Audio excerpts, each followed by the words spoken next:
وزیر اعظم شہباز شریف نے کہا کہ صوبوں کے درمیان اتفاق رائے مضبوط پاکستان کی بنیاد ہے۔ گزشتہ دہائیوں میں بلوچستان کو نظر انداز کرنا خود احتسابی کا لمحہ ہے۔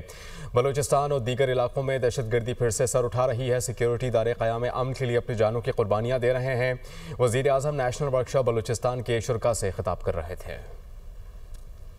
جب میں بلوچستان کے بھائیوں اور بہنوں کی بات کرتا ہوں، بچوں کی، تو اس میں کوئی جغرافیائی تقسیم کی بات نہیں کر رہا، کیونکہ ہم پہلے پاکستانی ہیں، پھر پنجابی ہیں یا بلوچ ہیں یا سندھی ہیں یا پشتون ہیں۔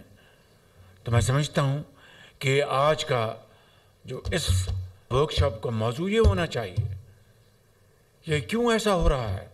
تو پھر کیا ایسی بات ہوئی کہ ہم میں پھر فاصلے پیدا ہوئے، شکایات پیدا ہوئیں،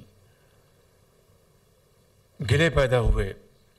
حالانکہ پاکستان میں دہشت گردی کا 2018 میں مکمل خاتمہ ہو چکا تھا۔ یہ مسائل آج کے اور کل بھی ہوں گے، لیکن ان کو ریزالو کرنے کے لیے ایک بات شرط اول ہے کہ یہ یقین کہ یہ ہمارا پاکستان گھرانہ ہے، ہم نے کہیں آگ لگے گی تو اس کو مل کر بجھانا ہے، اور امن کو، ترقی کو اپنا مشعل راہ بنانا ہے، اس کو فروغ دینا ہے، اور اس کے لیے ہمیں یکجہتی، محبت، اظہار، قربانی سے کام لینا ہے۔